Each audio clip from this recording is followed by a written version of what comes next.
अस्सलाम वालेकुम dear students. आज थोड़ा सा प्रैक्टिकल हम लोगों ने 5 कर लिए थे अपने कोर्स के अंदर। तो प्रैक्टिकल नंबर 6 जो कि थोड़ा सा मुश्किल प्रैक्टिकल है, और मैनुअल के अंदर जो है आप लोगों ने उसको शायद देखा भी होगा। बेसिकली वो प्रैक्टिकल जो है वो it's all about predicting upland erosion. तो आपने उसके अंदर इरोजन के रेट को जो है वो प्रिडिक्ट करना है। ठीक है। मैं पहले बता चुका हुआ हूँ कि मेजर करने में और प्रिडिक्ट करने में बड़ा फ़र्क होता है। प्रिडिक्शन जो है वो किसी चीज़ को जो है वो एक एक बड़े लेसर एफिशिएंट तरीके से जो है ना मालूम करने का नाम है। मतलब आपने कोई चीज़ जो है वो उसके बारे में कोई अंदाज़ा लगाना है। ठीक है। वेयर एज मेजरमेंट जो है it's an accurate way of measuring different entities या फिजिकल पैरामीटर्स। तो ये बेसिकली इरोजन जो है ये बेसिकली प्रिडिक्ट ही होती है। इसे मेजर करना जो है it's a very difficult job. Reason being के अगर बिलफर्स मैं अगर यहाँ पे आपको ड्रॉ करके दिखाऊं, अगर एक पीस ऑफ लैंड है आपके पास, सपोज ये एक शहर है आपके पास बिलफर्स। ठीक है ना। इस शहर में जो है, अब आपको पता है इस चीज़ का कि बहुत सारी जगहें जो हैं ऐसी होंगी जिन जगहों के ऊपर जो है ना वो कोई कोई वाटर बॉडी होगी, लेक वगैरह हो सकती है, कोई कोई वाटर रिटेंशन जो है स्ट्रक्चर हो सकता है। ठीक है ना। बहुत सारी जगहें ऐसी हैं जहाँ पे रोड्स बनी हो सकती हैं। ठीक है। बहुत सारी जगहें जो है ना वो ऐसी हैं जहाँ पे मैं मिसाल दूंगा कि ह्यूमन जो है ना उनकी पॉपुलेशन जो है ना वो घर घर वगैरह हो सकते हैं वहाँ पे। ठीक है। और फिर साथ में बहुत सारी ऐसी जगहें भी हो सकती हैं जहाँ पे जो है वो मट्टी वगैरह हो, जो कि इरोजन जिसकी हो सकती हो। अब ये बिल्फोसिटी है, डिफरेंट चीज़ें हैं। अब ज़ाहिर बात है कि चूंकि ये मैंने बताया था आपको कि ये लेक्स हैं। ठीक है। ये मैंने आपको भी बताया है कि जनाब कि ये जो है ना आपके पास रोड्स हैं। ये मैंने बताया था अभी आपके पास, सपोज करो कि ये जो है ना ये रेजिडेंशियल एरियाज है। ठीक है। ये रेजिडेंशियल एरियाज है। और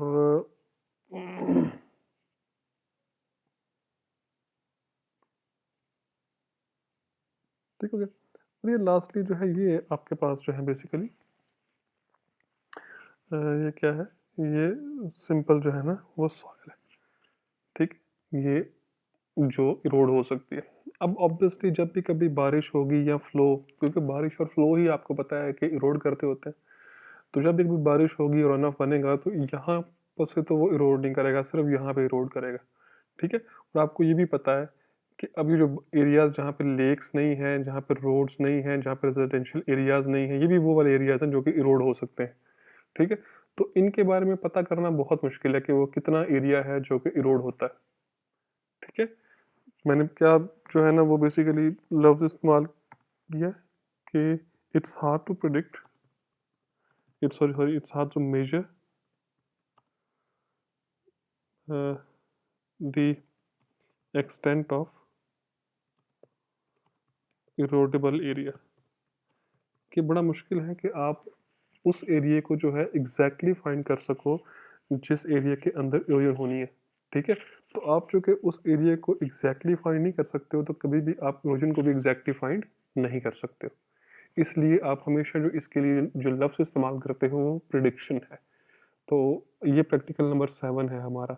आप लोगों ने लेक्चर में अवैध साहब ने आपको, मुझे उम्मीद है कि पढ़ा दिया होगा, लेकिन अगर नहीं भी पढ़ाया तो एक दफ़ा मैं लेक्चर भी रिपीट कर दूंगा आपको सारे का सारा, और थोड़ी सी बातें जो है ना वो एक्सप्लेन भी कर दूंगा। ठीक है। तो ये आपका बहुत ही इंपॉर्टेंट जो है ना वो प्रैक्टिकल है। So make a good note of it, क्योंकि हो सकता है कि एग्जाम में कोई इसका जो है ना वो सिलसिला जो है वो आ जाए। ठीक है। तो ध्यान करना है इस पर। अच्छा। अच्छा, अब आपने जब भी कभी कोई प्रिडिक्शन करनी होती है ना, तो कोई ना कोई टूल्स एंड पैरामीटर्स होते हैं जिनकी बेस के ऊपर आप असेस जो है ना वो प्रिडिक्शन करते हो। मिसाल के तौर पे आपकी जो मौसम की प्रिडिक्शन होती है ना, वेदर की जो प्रिडिक्शन होती है, उसके अंदर भी बहुत सारी इक्वेशंस जो हैं वो लगती हैं। ठीक है। तो बहुत सारे जो है ना उसके अंदर मैथमेटिकल इक्वेशन लगते हैं, मैथमेटिकल फार्मूलाज होते हैं, उनको जो है ना वो आप देखते हो, लगाते हो, फिर जाके आप उसको प्रिडिक्ट करते हो वेदर को। तो ये जो इरोजन है ना, इसको भी प्रिडिक्ट करने के लिए एक इक्वेशन है, ठीक है? और उस इक्वेशन का नाम है USLE which stands for universal soil loss equation, ठीक है? ये है वो इक्वेशन जिससे आपने प्रिडिक्ट करना है कि इरोजन जो है ना कितनी हो सकती है, ठीक हो गया? अच्छा, अब इसमें इरोजन की जो है वो इक्वेशन जो है वो ये है, ए इज इक्वल टू, बहुत सिंपल इक्वेशन है, ए इज इक्वल टू आर के एल एस सी पी, ये सारे कैपिटल में, ठीक है? इसमें से ए जो है ना ये एनुअल सॉइल लॉस है, एनुअल सॉइल लॉस। अब इसका यूनिट क्या है? इस यूनिट है इसका मेगाग्राम पर हेक्टेयर। मेगाग्राम का मतलब क्या होता है? मेगाग्राम जो है ये इक्वल टू, ये इसका मतलब होता है 10⁻⁶, ठीक है ना? तो इतने ग्राम जो है पर हेक्टेयर, हेक्टेयर क्या होता है? पर हेक्टेयर, हेक्टेयर क्या होता है?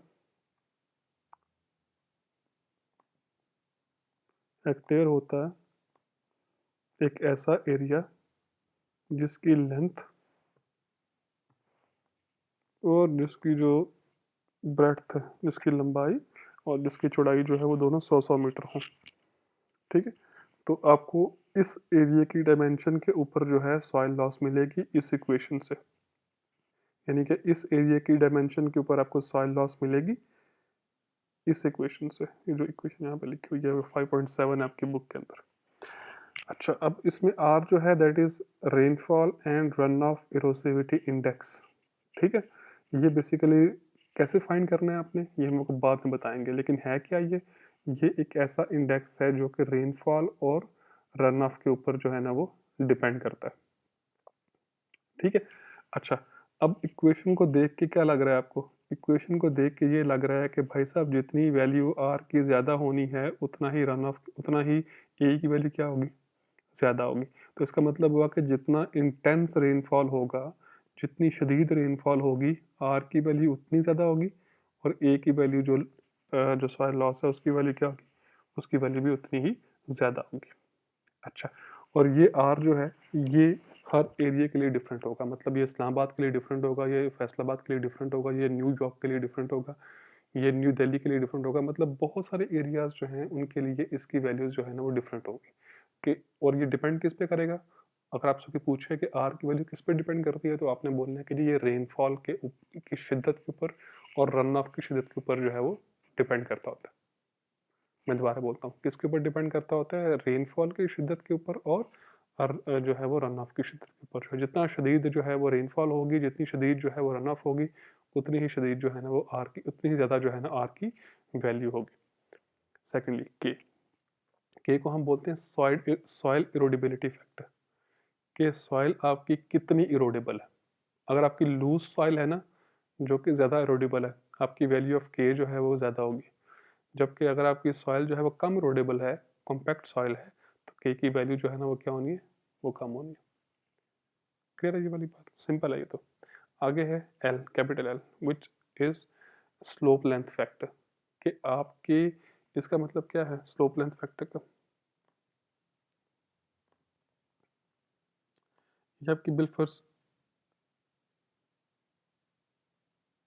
एक आपकी ज़मीन का हिस्सा है, ए बी लेंथ है इस हिस्से की, इस सेगमेंट की, ठीक है? और एक आपका जो है ना सेगमेंट जो है ना वो कुछ ऐसा है, दोनों की लेंथ सेम है, इसको मैं बोल रहा हूँ सी डी,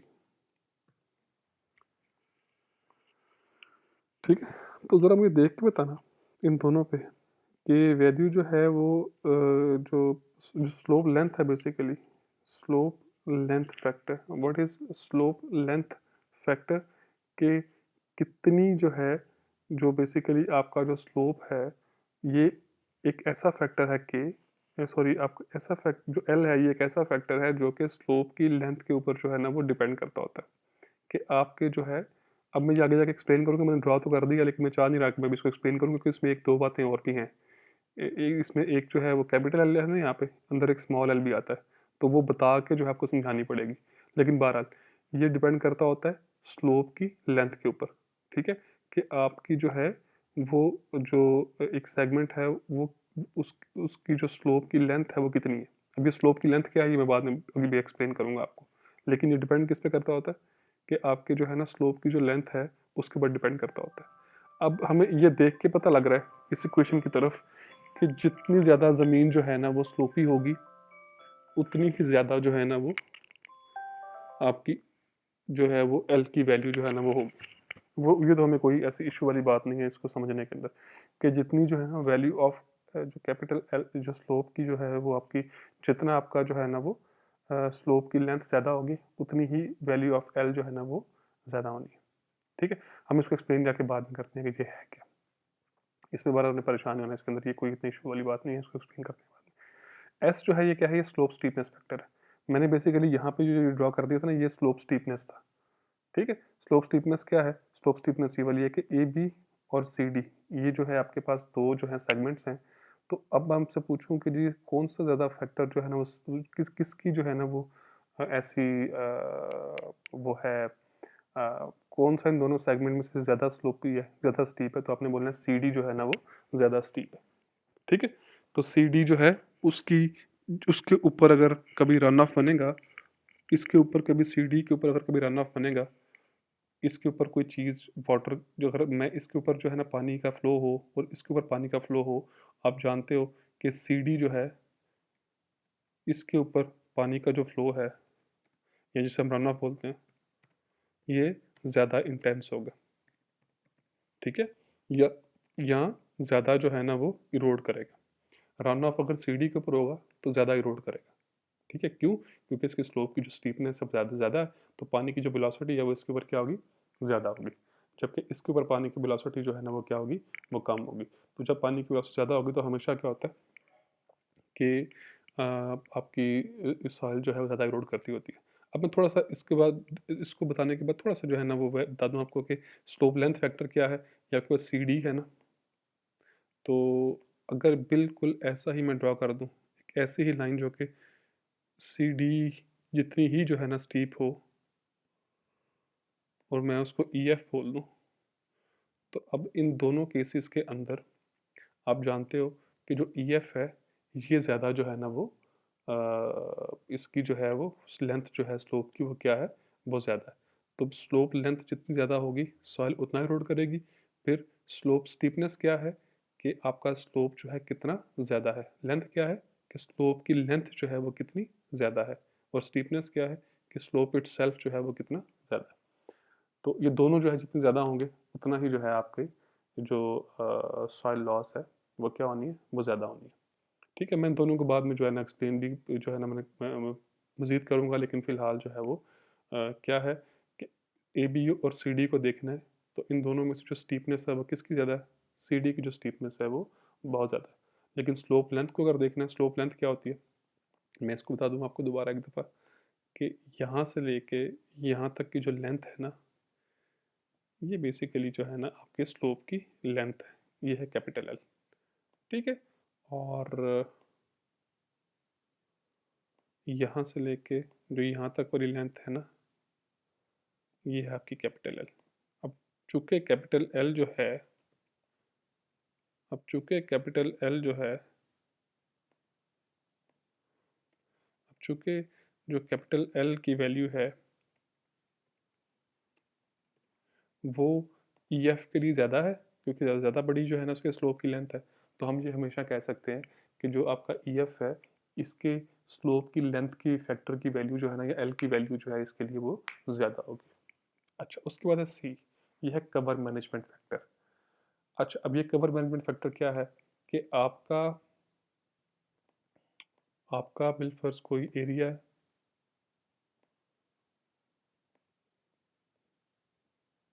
ठीक है, ये कोई आपका एरिया है जिसके ऊपर आपने इरोजन को स्टडी करना है। ठीक है, और इसके अंदर जो है ना वो ये दरख्त लगे हुए हैं बिलफर्ज। ठीक है, ये डिफरेंट जो है ना दरख्त लगे हुए हैं।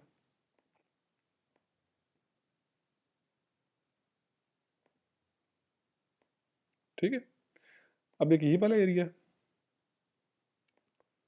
और दूसरे वाला एरिया जो है ना वो कोई ऐसे है। एग्जैक्टली सेम जो है ना उन एरिया की जो एग्जैक्टली सेम एरिया है, एरिया दोनों का सेम है, लेकिन जो यहाँ पे जो दरख्त लगे हुए हैं वो कम लगे हुए हैं। ठीक है, बस ये। ठीक है, अब यहाँ का जो कवर है वो ज़्यादा है एज़ कम्पेयर टू इस वाले एरिया के कवर के।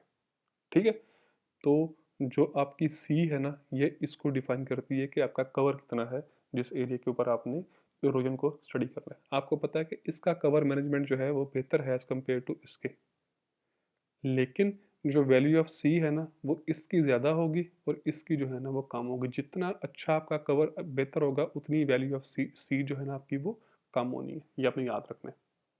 ठीक है, वैसे भी इस इक्वेशन को देख के पता लग रहा है कि वैल्यू ऑफ सी जितनी ज़्यादा होगी उतनी इरोजन क्या होनी है, ज़्यादा होनी है।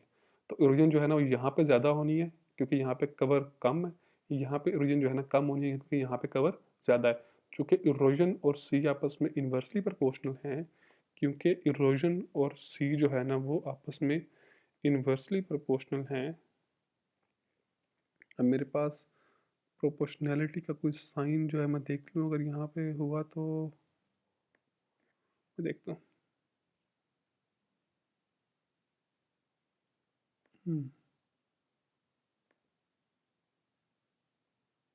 नहीं है। तो बेसिकली जो है ना प्रोपोर्शनैलिटी का जो कि मेरे पास साइन नहीं है, तो मैं इसको जो है वो ऐसे ही कर लेता हूँ कि बिलफर्स ये है प्रोपोर्शनैलिटी वाला मेरे पास साइन। तो ये आपस में जो कि इन्वर्सली प्रोपोर्शनल हैं, ए और सी आपस में इन्वर्सली प्रोपोर्शनल हैं, तो इसलिए जितनी वैल्यू ऑफ सी जो है ज़्यादा होगी उतनी सॉइल लॉस जो है ना वो क्या होनी है, वो कम होनी है। तो इसकी वैल्यू ऑफ सी जो है ना कम है, यहाँ पे ये जो सॉइल लॉस है वो क्या होगी, यहाँ पे सॉइल लॉस जो है ना वो कम होगी। और इसका जो है ना क्या है कि यहाँ पे वैल्यू ऑफ सी जो है ना वो ज़्यादा होगी। ठीक है, क्लियर होगी ये वाली बात। तो जितना कवर बेहतर होना है उतना ही जो है वो क्या होनी है आपकी, जितना आपका कवर बेहतर होना है उतनी आपकी वैल्यू ऑफ सी जो है ना क्या होनी है, वो कम हो जाएगी। ठीक है, ये याद रखना आपने ये वाली बात। क्लियर है ये वाली बात कि नहीं, कि जितनी आपकी जो वैल्यू ऑफ सी है वो ज़्यादा होनी है उतना सॉइल लॉस क्या होना है, ज़्यादा होना है।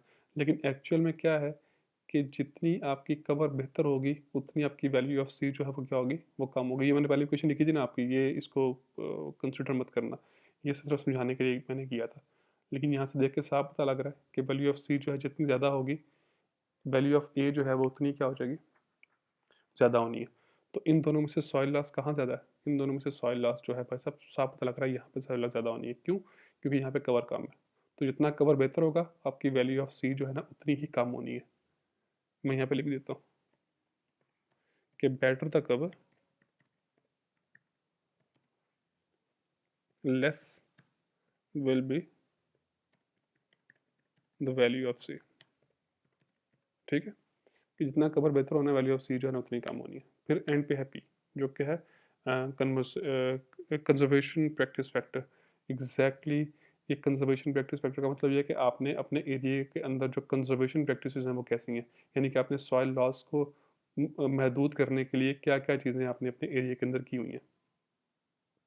आपका एरिया ना, यहाँ पे आपने सॉइल लॉस से बचने के लिए क्या क्या चीज़ें अपनाई हुई हैं, ये वाला फैक्टर जो है पी बताएगा आपको। क्या आपने हो सकता है किसी एरिया के ऊपर इसी जो आपका एरिया है, कर दूँ यहाँ पे आपका एरिया है, बिल्कुल हो सकता है अपने बचाने के लिए, इरोजन से बचाने के लिए यहाँ पे आपने दरख्त लगाए हों। ठीक है, लेकिन सिर्फ दरख्त ही तो जो है ना वो तो इरोजन से भी बचा सकते हैं ना, सिर्फ दरख्त तो नहीं होते। आप हो सकता है आपने अपने एरिया को जो है वैसे ही किसी जो है ना वो चीज़ से जो है कवर किया हुआ हो, यहाँ पे आपकी फसलें वगैरह लगाई हो या कुछ और ऐसा किया हुआ हो, प्लांटेशन कुछ और ऐसी की हो कि आपकी जो है ना वो सॉइल जो है इरोड होने से बचे। तो ये उसको शो करवाती है। जितनी कंजर्वेशन प्रैक्टिस आपकी अच्छी होगी उतनी वैल्यू ऑफ पी जो है ना वो आपकी कम होनी है। ठीक है, ये एरिया जहाँ पे आपने बेहतर कंजर्वेशन प्रैक्टिस की हुई है, लेकिन साथ ही कोई ऐसा ही एक एरिया है, ठीक है, यहाँ के ऊपर आपने कुछ भी नहीं किया हुआ सॉइल को बचाने के लिए, तो आपकी यहाँ की जो वैल्यू ऑफ पी है वो क्या होगी, ये ज़्यादा होगी। वैल्यू ऑफ पी यहाँ की जो है क्या होगी, ग्रेटर होगी। और वैल्यू ऑफ पी यहाँ पे क्या होगी, ये आपकी लेसर होगी। ठीक है? बिल्कुल उसी कॉन्सेप्ट पे, जिस कॉन्सेप्ट पे सी था, कि जहाँ पे आपने बेहतर जो है प्लांटेशन की हुई है, वहाँ वैल्यू ऑफ सी कम होनी है, जहाँ पे प्लांटेशन आपने कुछ भी नहीं की हुई, वहाँ पे वैल्यू ऑफ सी जो है ना वो क्या होनी है, वो ज़्यादा होनी है। ठीक है? अच्छा, अब बारी-बारी देखते हैं कि आपने कैसे-कैसे इनको फाइंड करना है। अच्छा, पहले जो है ना वो वैल्यू ऑफ आर है। वैल्यू ऑफ आर क्या है? वो कहते हैं कि वैल्यू ऑफ आर जो है ना किसी भी स्टॉर्म के लिए वो प्रोडक्ट हुआ करती है हमेशा काइनेटिक एनर्जी का, जो स्टॉर्म की काइनेटिक एनर्जी होती है उसका। काइनेटिक एनर्जी ऑफ स्टॉर्म क्या होती है कि स्टॉर्म जो है कितना इंटेंस है, ये बेसिकली उसकी करेक्ट, क्योंकि स्टॉर्म जो है ना एक एक ऐसी चीज़ है जो कि मूव कर रही है। एज स्टॉर्म इज मूविंग, तो जितना स्टॉर्म मूव करता है उतना ही उसकी जो आपकी काइनेटिक एनर्जी है वो क्या होगी, वो ज़्यादा कर होती है। तो जितना स्टॉर्म जो है जो कि मूव कर रहा है, तो मूव करने वाली हर चीज़ के पास जो भी एनर्जी होती है वो कौन सी एनर्जी होती है, उसे हम काइनेटिक एनर्जी बोलते हैं। ठीक है, ये तो क्लियर है बात। तो स्टॉर्म जितना भी इंटेंस होगा उतनी उसकी जो काइनेटिक एनर्जी है उसके पास क्या होनी है, वो ज़्यादा होनी है। तो आर जो है प्रोडक्ट है काइनेटिक एनर्जी का और maximum 30 minute intensity of storm. और दूसरा उसका क्या है, एक तो आपने उस स्टॉर्म की जितनी काइनेटिक एनर्जी है वो है, उसको जो है लेना है आपने, और इसको आपने मल्टीप्लाई करना है स्टॉर्म की इंटेंसिटी के साथ। इंटेंसिटी को हम छोटे आई से रिप्रेजेंट करते होते हैं, आप लोगों ने पढ़ा होगा इसको पहले, छोटे आई से। ठीक है, इंटेंसिटी छोटे आई से। और ये, लेकिन ये इंटेंसिटी किसकी है, ये इंटेंसिटी जो है ना एक ऐसे स्टॉर्म की है, एक ऐसे स्टॉर्म की इंटेंसिटी क्या होती है बोला, डेप्थ ओवर टाइम। ये इंटेंसिटी आपने एक ऐसे स्टॉर्म की लेनी है कि जिसका टाइम जो है ना कितना होगा, 30 मिनट होगा। ठीक है, 30 मिनट के अंदर जितनी भी डेप्थ उसकी बन गई है वो इंटेंसिटी लेनी है आपने। ठीक है, एक स्टॉर्म आया आधे घंटे के लिए, तो जितनी डेप्थ ऑफ वाटर उसने आधे घंटे में बनाई है, जितनी डेप्थ ऑफ वाटर उसने आधे घंटे में बनाई है, मतलब आपने कोई रेन गेज लगाई हुई है ना यहाँ पे स्टॉर्म के लिए, स्टॉर्म को मेजर करने के लिए बिल्कुल ये कोई रेन गेज है। ठीक, ये कोई रेन गेज बिल्कुल आपने बनाई है। ठीक है, ये रेन गेज है आपकी। अब ये जब बारिश शुरू हुई थी तो पानी इसके अंदर आना शुरू हुआ और पानी जो है ना वो इसके अंदर इकट्ठा होना शुरू हुआ। तो आपने करना क्या है, आधे घंटे के बाद इसकी देख लीजिए डेप्थ कितनी बनी है, जितनी डेप्थ बनेगी उसको टाइम से डिवाइड करके 30 मिनट से। ठीक है, तो आपने देख लेना है कि भाई साहब कितनी इंटेंसिटी है उसकी, और उसको फिर मल्टीप्लाई करना है काइनेटिक एनर्जी के साथ। ठीक है, तो ये बेसिकली आपकी वैल्यू ऑफ आर जो है ना वो देगी आपको। ठीक है, अब इसको जो उसने एक टेबल दिया हुआ है, इसके अंदर उसने आपको दिखाया हुआ है कि वैल्यू ऑफ आर जो है ना वो विद रिटर्न पीरियड जो है वो कितनी है। मतलब कुछ पहले आपको एरियाज दिए हुए हैं, ठीक है, उनकी पहले एनुअल आर है और फिर सिंगल स्टॉर्म आर है। ठीक है, अच्छा अब इसको थोड़ा सा ना मैं एक्सप्लेन करना चाहूँगा कि ये एनुअल आर और सिंगल स्टॉर्म आर में क्या फ़र्क है। आप पहले इसको देखो सही कि ये है क्या।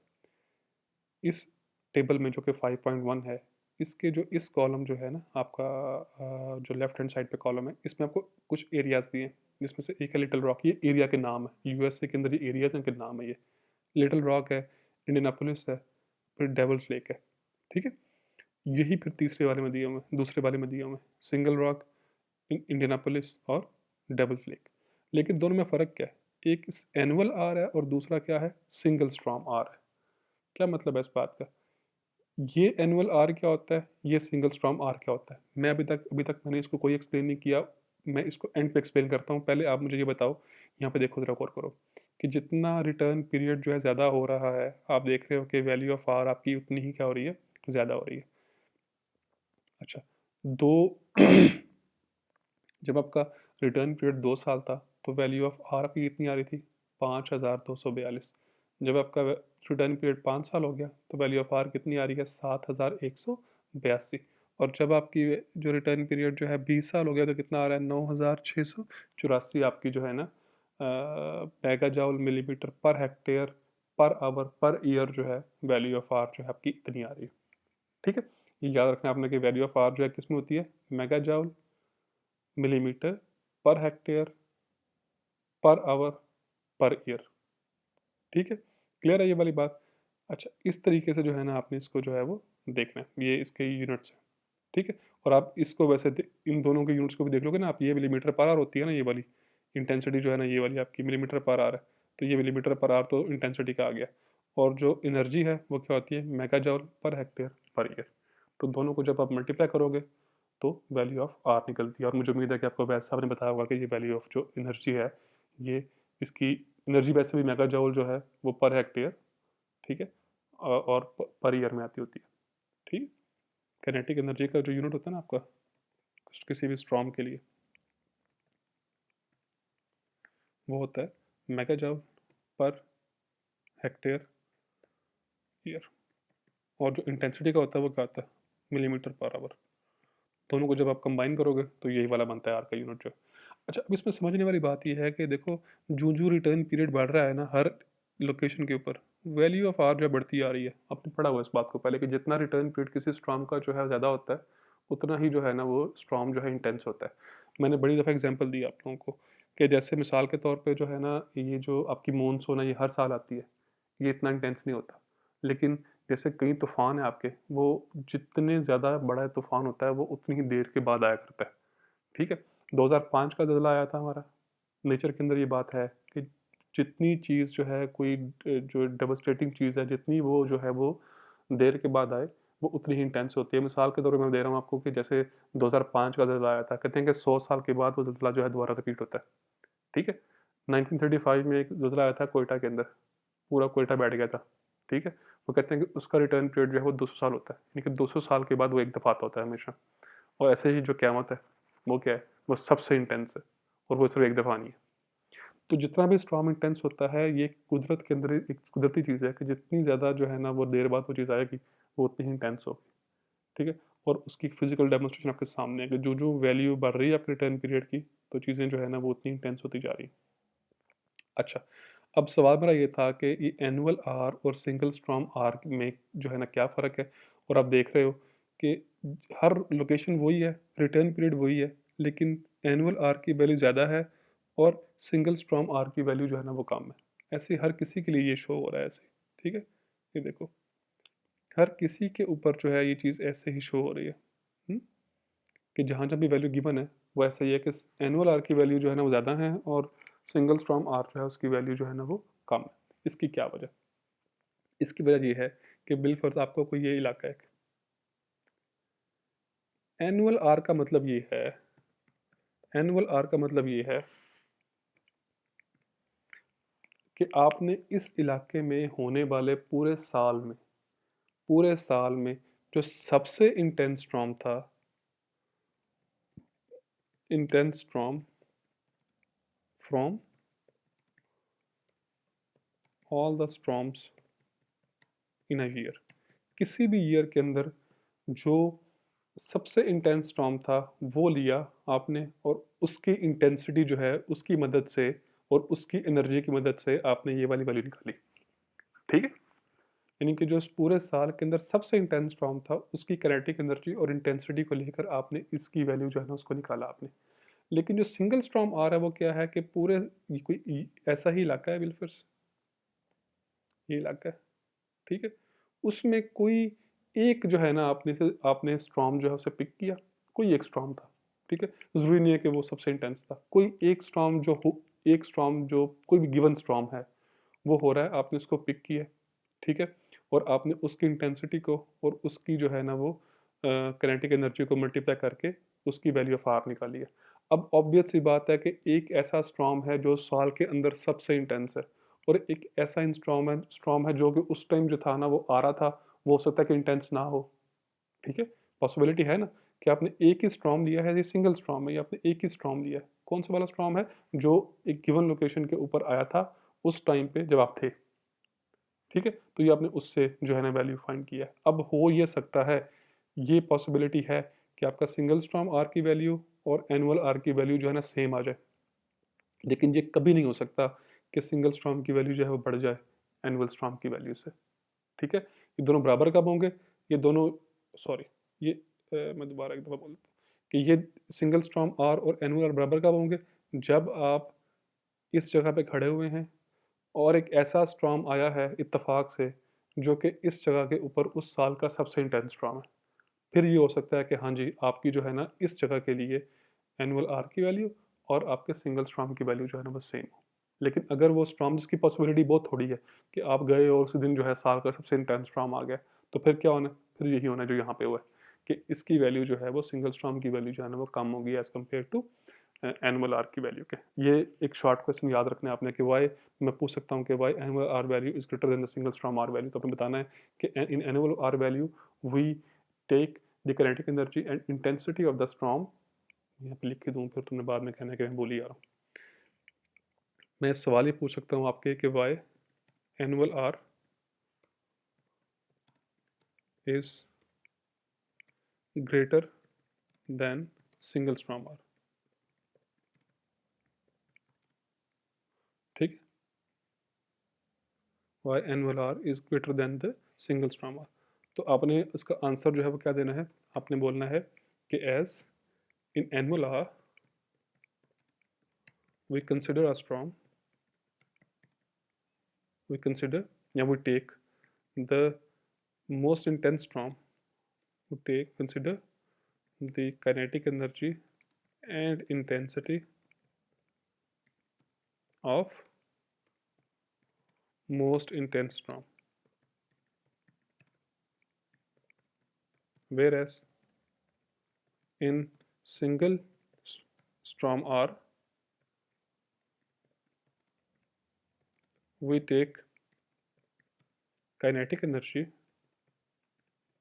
and intensity of any random storm। ये इसका जवाब। ठीक है, इसको ध्यान से इसको देख लेना इसको। ठीक है, अब नेक्स्ट जो है वो स्लाइड नंबर 5 के अंदर जो है के की वैल्यू है। मैं इस स्लाइड के बाद जो है इस पार्ट को ख़त्म करूँगा क्योंकि काफ़ी लंबा लेक्चर हो रहा है एक ही वीडियो के अंदर, तो फिर अपलोड करना मेरे लिए मुश्किल हो जाता है। तो मैं इस स्लाइड के बाद जो है वो दूसरी पार्ट में आपको जो है ना वो बताऊँगा, जो अगली स्लाइड्स हैं। के की वैल्यू जो है, के क्या है बेसिकली, आपने मैंने पहले बताया था कि स्लाइड नंबर 2 के अंदर कि जो के है ये बेसिकली सॉइल इरोडेबिलिटी फैक्टर है कि आपकी सॉइल जो है कितनी इरोडेबल है। ठीक है, तो इसके अंदर मैं थोड़ा मैक्सिमाइज कर दूँ ताकि चीज़ें जो है ना वो मोर क्लियरली जो है वो नज़र आए।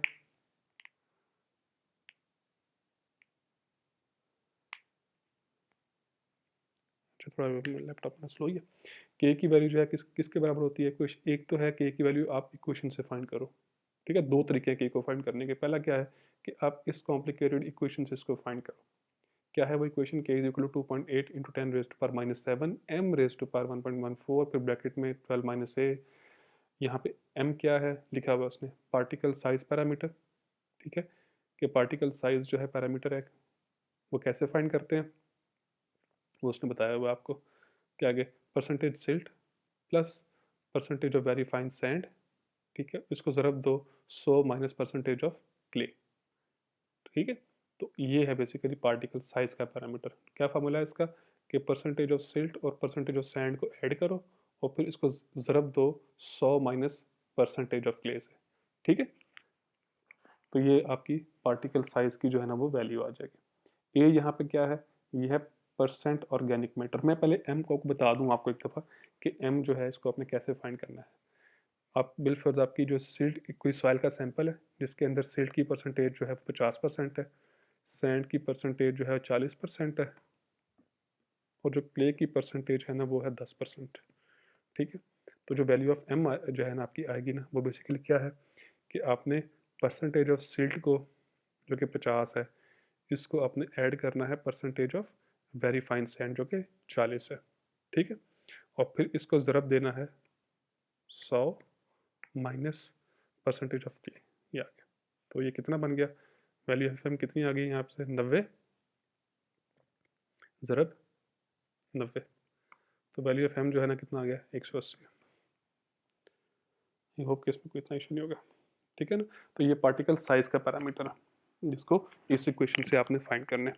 ए जो है ना वो क्या है? ए है बेसिकली परसेंट ऑर्गेनिक मैटर, कि आपकी सॉइल के अंदर कितने परसेंट ऑर्गेनिक मैटर है। जितना सॉइल के अंदर ज़्यादा ऑर्गेनिक मैटर होता है, सॉइल उतनी ही कम इरोड होती है। और आप ये देखो कि जितनी ए की वैल्यू ज़्यादा होगी, के की वैल्यू उतनी क्या होगी? इस इक्वेशन से पता लग रहा है कि उसकी वैल्यू उतनी ही कम होगी। सही है, यहाँ देख पता लग रहा है ना कि सिंपल सी बात, जितनी ए को बढ़ा दोगे आप तो उतनी ही के की वैल्यू क्या हो जाएगी? कम हो जाएगी। ठीक है, तो और ये शो हो रहा है कि ऑर्गेनिक मैटर जितना ज़्यादा होगा उतनी सॉइल जो है वो कम इरोडेबल है। फिर बी क्या है? Soil structure code. ये सॉइल स्ट्रक्चर कोड क्या होता है कि आपके पास सॉइल जो है उसका स्ट्रक्चर क्या है, वो कैसी है, दिखने में कैसी है। या तो वो वेरी फाइन ग्रेनुलर होगी, दानेदार होगी, और बड़ी फाइन, ग्रेनुलर का मतलब क्या होता है? दानेदार। कि दानेदार है लेकिन बड़ी फाइन है, उसके लिए जो है बी की वैल्यू 1 है। अगर फाइन ग्रेनुलर है तो वह कितनी है? 2 है। मीडियम और कोर्स ग्रेनुलर है तो 3 है। ब्लॉकी, प्लेटी और मैसिव है तो फिर वैल्यू जो है आपकी बी की 4 है। अच्छा, अब जितनी आपकी सॉइल जो है वो उसका पार्टिकल साइज़ बड़ा होता है, आपको एक बात पता है कि जितनी आपकी सॉइल की वैल्यू जो है ना बी की, ऊपर देख भी रहे हो आप, पता लग रहा है आपको कि जितनी बी की वैल्यू ज़्यादा होगी उतना ही के की वैल्यू क्या होगी? वो ज़्यादा होगी। सही? क्यों? क्योंकि देखो, पहले अगर बी के लिए 4 है, मैं सपोज कर रहा हूँ, 4, हाँ 4 है बिल्कुल, 4 माइनस 2 है। इसकी पैरामीटर की वैल्यू जो है ना वो उतनी क्या है? इस पैरामीटर की वैल्यू जो है, जितना बी को बढ़ा दोगे इस पैरामीटर की वैल्यू उतनी ज़्यादा हो जाएगी, और उतनी ज़्यादा होने से के की वैल्यू क्या हो जाएगी? उतनी ही ज़्यादा हो जाएगी। तो मतलब ये हुआ कि हमने जितनी हमारी सॉइल की जो है पार्टिकल की साइज़ ज़्यादा होगी उतना ही सॉइल जो है वो क्या होती है? वो ज़्यादा इरोडेबल होती है। अब आपसे एक सवाल है, क्या क्ले ज़्यादा इरोडेबल है या सैंड ज़्यादा इरोडेबल है? इसका आंसर बताना है मुझे आपने। ठीक है, ये आपके लिए असाइनमेंट भी है एक तरह से। सिंपल है इसका आंसर, बताइए आपको क्या इसका आंसर है। फिर आगे जो है प्लस 3.3 इंटू 10⁻³ सी माइनस थ्री। सी क्या है? ये है सॉइल परमेबिलिटी क्लास, कि आपकी सॉइल जो है वो उसकी परमेबिलिटी कितनी है। ठीक है। अच्छा, परमेबिलिटी का मतलब क्या होता है कि आपकी सॉइल कितनी परमिएबल है, कितनी उसके अंदर पानी जो है वो तेज़ी के साथ मूव कर सकता है। अगर तो वो रैपिड है तो 1 है, मॉडरेट टू रैपिड है आपकी परमेबिलिटी तो वो 2 है, मॉडरेट जो है ना आपकी जो परमेबिलिटी है तो फिर 3 है, स्लो टू मॉडरेट है 4 है, अगर स्लो है तो 5 है, और वेरी स्लो है तो वो 6 है। जितनी आपकी सॉइल जो है वो लेस परमिएबल होगी उतनी वो सॉइल जो है वो ज़्यादा इरोडेबल है। इसकी क्या वजह है? बहुत सिंपल है। बिल फर्जी, मेरे वैसे लैपटॉप की बैटरी भी ख़त्म हो रही है तो मेरा ख्याल है कि मैं, चलो इसमें ख़त्म कर लेता हूँ जल्दी से। बिल फर्जी आपका ये सॉइल का पार्टिकल है, ठीक है? मैं इसे ही कॉपी करके साथ में कर देता हूँ। बिल ठीक है, आपके ये जो है ना आपके सॉइल के पार्टिकल्स हैं सारे के सारे सरफेस के ऊपर, ठीक है? अच्छा जी, जल्दी जल्दी जल्दी कर देता हूँ, बैटरी ख़त्म हो रही है मेरी लैपटॉप की। जो 3 ठीक है, काफ़ी है। ये आपके सॉइल के पार्टिकल हैं। अच्छा, अब इनके ऊपर जो है रन ऑफ ने भागना है। पानी जो है वो इस ये सरफेस बना रहे हैं ना आपके सॉइल का, ये आपके सरफेस के ऊपर 3 पार्टिकल हैं, बिल्फर्ज मैं सपोज़ करवा रहा हूँ आपसे, ठीक है? अब जो सॉइल है वो ज़ाहिर बात है आपको पता है कि जितना इनके बीच में डिस्टेंस ज़्यादा होगा या जितने इनके पोर ज़्यादा होंगे पानी उतना ही नीचे की तरफ आएगा। जितना पानी इसके अंदर जो है वो ज़्यादा आएगा उतना ही रन ऑफ क्या होगा? वो लेस इंटेंस होगा। परमेबिलिटी जो है, परमेबिलिटी मोर तो इन्फिल्ट्रेशन मोर, और जो रन ऑफ है वो लेस इंटेंस। ठीक है, कि जितनी आपकी सॉइल की परमेबिलिटी ज़्यादा होती है जो आपका वो है रन ऑफ है वो उतना ही लेस इंटेंस होता है। तो ऑब्वियसली फिर यहाँ से मैं देख के यही पता लगता है कि भाई साहब जितनी आपकी सॉइल की परमेबिलिटी ज़्यादा होनी है ना, जितनी परमेबिलिटी कम होनी है उतनी, जैसे ये वेरी स्लो है इसकी बहुत लेस परमेबिलिटी है। 6 वैल्यू इधर पुट करके देखो, आपकी के की वैल्यू उतनी ही क्या होगी? ज़्यादा होगी। तो जितनी सॉइल कम परमेबल उतनी ही जो है आपकी जो इरोजन है वो क्या होनी है? वो ज़्यादा होनी है। के की वैल्यू बढ़ जाएगी ना, तो जो आप के की वैल्यू जो है ये वाली के की वैल्यू इसके अंदर पुट करोगे इक्वेशन में, तो जो ज़्यादा के की वैल्यू होगी तो ए की वैल्यू जो है वो क्या हो जाएगी? ज़्यादा हो जाएगी। तो इसलिए हमने यहाँ से यही सीखा है कि जितनी सॉइल की परमेबिलिटी की वैल्यू जो है वो ज़्यादा होती है उतनी ही जो है ना वो सॉइल जो है वो लेस इरोडेबल है। ठीक है, तो आपने के की वैल्यू जो है वो, एक तो ये तरीका है फाइंड करने का, दूसरा क्या तरीका है वो सेकंड पार्ट में है। ठीक है, तो सो स्टे ट्यून्ड।